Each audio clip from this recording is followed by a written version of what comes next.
Assalamu alaikum viewers, welcome back to my channel Studiologist. Today we will discuss Article 12 and Article 13 of Constitution of Pakistan 1973. Article 12 is about protection against retrospective punishment. तो यहाँ पर हम सबसे पहले समझेंगे retrospective punishment क्या होती है। ऐसी पनिशमेंट जो eight the time of commission of offence तो हमारे पास मौजूद नहीं थी, हमें नहीं बताई थी लॉ ने, लेकिन कुछ टाइम बाद हमें उस ऑफेंस की पनिशमेंट बता दी जाती है, उससे रिलेटेड लॉ पास हो जाता है, तो ऐसी पनिशमेंट को रिट्रोस्पेक्टिव पनिशमेंट कहा जाएगा। फॉर एग्जांपल, अगर किसी पर्सन ने ऑफेंस कमिट किया है मार्च 2019 में, तो इस टाइम हमारे पास वो पनिशमेंट मौजूद नहीं थी, उस ऑफेंस की कोई भी लॉ पास नहीं हुआ था इससे रिलेटेड। लेकिन क्या हुआ, नवंबर 2019 में इस ऑफेंस की हमें पनिशमेंट बता दी जाती है, उससे रिलेटेड लॉ पास हो जाता है, तो अब इस पर्सन को ये रिट्रोस्पेक्टिव पनिशमेंट नहीं दी जाएगी। आर्टिकल 12 ऐसे ही रिट्रोस्पेक्टिव पनिशमेंट के अगेंस्ट हमें प्रोटेक्शन प्रोवाइड करता है। आर्टिकल 12 की क्लॉज 1 हमें बता रही है, no law shall authorise the punishment of a person, कि कोई भी लॉ किसी भी पर्सन को पनिशमेंट देने की इजाज़त नहीं देगा। कौन सी पनिशमेंट?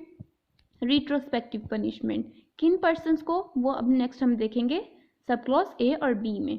सब क्लॉज ए हमें बता रहा है, फॉर एन एक्ट और omission that was not punishable by law at the time of the act और ओमिशन, किसी ऐसे एक्ट और ओमिशन के लिए जो इस एक्ट और ओमिशन की कमीशन के टाइम पर, यानी उस ऑफेंस के कमिट होने की टाइम पर किसी भी लॉ में पनिशेबल ना था। उस टाइम जब उसने ऑफेंस कमिट किया था, लॉ में उसकी कोई भी पनिशमेंट नहीं बताई गई थी।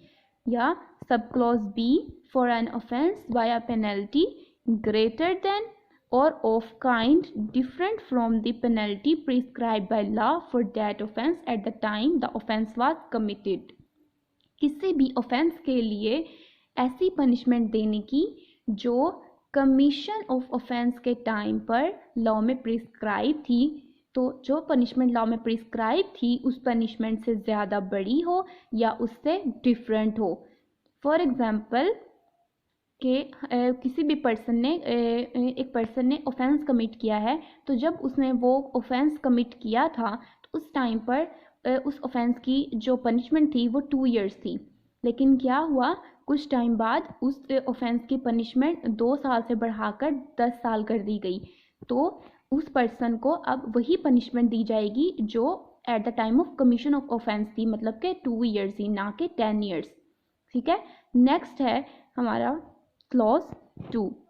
Nothing in clause 1 or in article 270 shall apply to any law making act of abrogation or subversion of a constitution in force in Pakistan at any time since the 23rd day of March 1956। यहाँ पर 1956 का मतलब है 1956 का constitution. तो clause 2 हमें बता रही है कि क्लॉज 1 या आर्टिकल 270 ऐसे लॉ पर अप्लाई नहीं होगा जिसके अकॉर्डिंग किसी भी पर्सन को 23 मार्च 1956 से किसी भी वक्त उस कॉन्स्टिट्यूशन को जो उस टाइम इन फोर्स में था एब्रोगेट किया हो या सबवर्ट किया हो, तो उस टाइम उस ऑफेंस की कोई भी पनिशमेंट ना बताई गई हो, तो ऐसे पर्सन को रिट्रोस्पेक्टिव पनिशमेंट दी जाएगी। नेक्स्ट है हमारा article 13 which is about protection against double punishment और सेल्फ इंक्रिमिनेशन। सेल्फ इंक्रिमिनेशन का मतलब होता है खुद को ही मुजरिम बनाना। तो आर्टिकल 13 हमें बता रहा है, नो पर्सन, कि कोई भी शख्स या किसी भी पर्सन को clause A shall be prosecuted और punished for the same offence more than one, के एक ऑफेंस पर एक बार से ज़्यादा ना तो उस पर्सन पर मुकदमा चलाया जाएगा और ना ही उसे सज़ा दी जाएगी। एक ऑफेंस के लिए दोबारा सज़ा नहीं दी जाएगी, एक ऑफेंस के लिए उसे एक ही बार सज़ा दी जाएगी। ठीक है, नेक्स्ट है clause B, shall when accused of an offence be compelled to be a witness against himself, जबकि इस पर्सन पर जुर्म का इल्ज़ाम हो, वो अक्यूज्ड पर्सन हो, उसे इस बात पर कंपेल नहीं किया जाएगा, मजबूर नहीं किया जाएगा कि वो अपने ही खिलाफ गवाह बने। तो ये था हमारा आर्टिकल 12 और आर्टिकल 13। आई होप आपको समझ आई होगी। नेक्स्ट वीडियो तक के लिए अल्लाह हाफ़िज़।